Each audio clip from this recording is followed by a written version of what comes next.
The underwater world of Subnautica is filled with all kinds of wonders, from glowing fish to see-through manta rays to teleporting and creepy looking warpers and blood-chilling ghost leviathans. Now with all of this fauna, some of it was bound to develop a teeny bit less player friendly than the rest. Well, today we are going to be taking a look at one of those examples, and in fact the most dangerous as well as the largest in the aggressive sea creature category of Subnautica.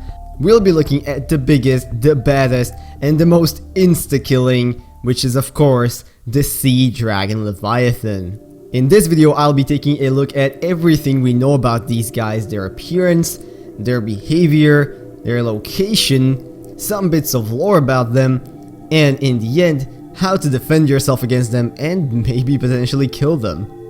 Now a quick spoiler I want to put right here, I will be talking about lore of this game, so in case you haven't played it yourself and you do not want to have it spoiled for yourself, I would really advise you to click away from this video right now, play it, and then come back to it once you finished it, because this game does really have some interesting lore. Now with that out of the way, let's go dive really freaking deep and let's see what these guys are all about. Now to even get to these guys, you are gonna have to start going deep. And then deeper. And then deeper.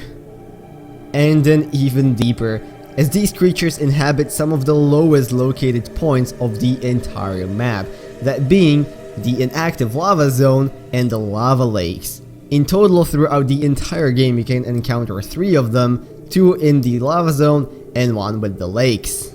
Now talking about their appearance, as I've already mentioned, they are absolutely gigantic. In fact, they are the second largest creature in the entire game, measuring at a whopping 112 meters, which is in fact larger than the Cyclops submarine by quite a bit. And they also happen to be the #1 largest aggressive life form, so probably rather stay away from them. Now as far as their body is concerned, they resemble the Sea Emperor quite a lot, albeit being a tiny bit smaller and with a much more aggressive look to them. Their body is rather slim and muscular, with a dark green color to it, and several bioluminescent spots along its belly and along its back. The head is rather short and very reptilian, reminiscent of perhaps a crocodile or, as the name suggests, a dragon, with 2 pairs of glowing orange eyes and purplish patterns which spread all across the head. Inside their mouth they have a pinkish tongue and 32 large teeth, which are visible even when the mouth is closed. And there is a crack-like structure which begins at their mouth and runs alongside their belly towards the plating and alongside the head towards the fins. As far as the limbs are concerned, it has 2 large forearms, which each end with a, let's call it a hand, with 4 fingers and claws, which are approximately the size of the entirety of the player's body. They possess a single sail on the back, which however is not their main means of transportation, as they use the 7 tentacles on their back as the main means of transportation and also turning around, somewhat similar to the Reaper Leviathan. All of these tentacles are also lined with the orange glowing spots, and they are arranged with 6 forming a circle and a 7th one going right about in the middle, also being the longest one of them.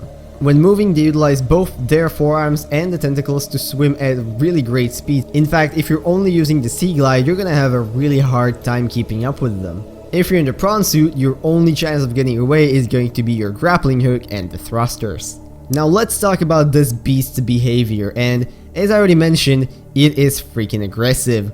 The Sea Dragon is most likely purely carnivorous, as in its current location there are no plants. There are also, as I mentioned in my previous video, several Reaper Leviathan skeletons along the area. The Sea Dragons will often swim up to the surface, and then they will lure and corner the Reaper Leviathan until it is all the way down in the lava zone and it pretty much boils alive. Now that's a horrible way to go if I've ever seen one.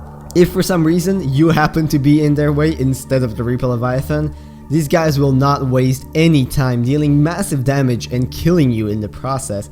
In fact, their bite is an instant kill to the player, no matter the circumstances, with the swat of its hand dealing 40 damage, its fire breath dealing about 20 damage, and the meteor that it can shoot at you for some reason deals 80 damage. That brings us to another thing. This thing can shoot freaking molten rock. The Sea Dragon can open its mouth pretty wide and release molten rock at the player, dealing massive damage to whatever vehicle you are currently in, or just straight up killing you.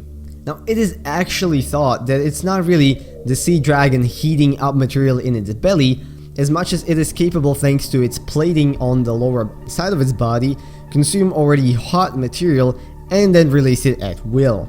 If it decides to attack you, similarly to the Reaper Leviathan, it will probably circle you for a little bit and then go either for a huge bite or swatting you with its forearms until whatever vehicle you came in is completely destroyed.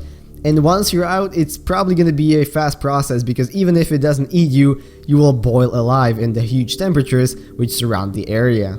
Just to add on top of that, these guys are active both during the day and during the night, so there is no sneaking around them while they're asleep. We've talked about the behavior, we've talked about the looks, now let's touch up on the lore.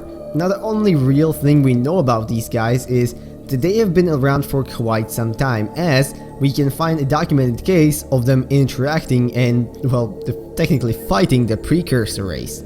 Following the entry from one of the alien terminals, you can find out that just under 1,000 years ago, an egg from the Sea Dragon was taken by the precursors, as they thought it had the magic in it that could open and hatch the Sea Emperor eggs, which would in turn cure the potential coronavirus. Now, as it turned out, surprisingly, the Sea Dragon whose eggs were taken was not particularly happy about the situation, and it decided to mess everything the precursors had built up for them.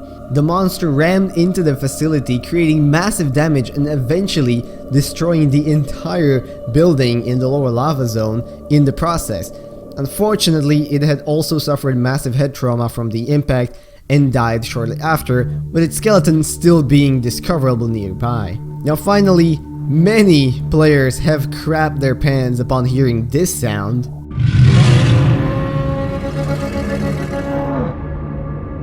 But believe it or not, even if you do, it does not have to be the end of it, as there are ways to defend yourself against the dragon, and there are technically even ways to kill it.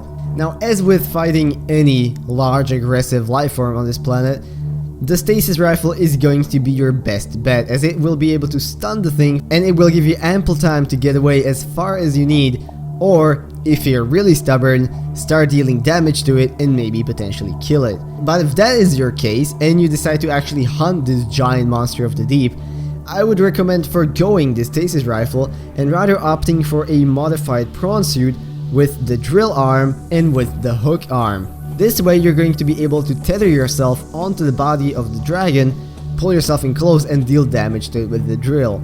If you actually land the hook correctly, aiming at its lower belly, it will most likely not be able to hurt you with most of its attacks, and you will be able to damage it at will. However, a quick warning, this method will take you a really long time, so you better be ready and dedicated to finally kill this monster, because it can take you upwards of 15 minutes and more to actually defeat him using this method, as the prawn suit has the tendency to pull away and then pull back in at random intervals. But anyways, if you finally decided to kill one of these, you might have just contributed to an extinction of this species, as it has been theorized that because of the coronavirus and the diminishing food sources, this species with its last 3 remaining members might be on the brink of extinction. Maybe you should start asking yourself, who's the real monster now? But anyways, that is all I was able to find on the Sea Dragon Leviathan. I hope you guys enjoyed the video. If there's any information that I forgot, or there's any theory which you would like to propose, please make sure to leave that down in the comments. I would love to start an interesting discussion. If you guys liked the video, a like, a comment, or a subscribe would be very much appreciated. I wish you all a beautiful rest of today. I'm gonna see you all in whatever next video I make. Bye bye.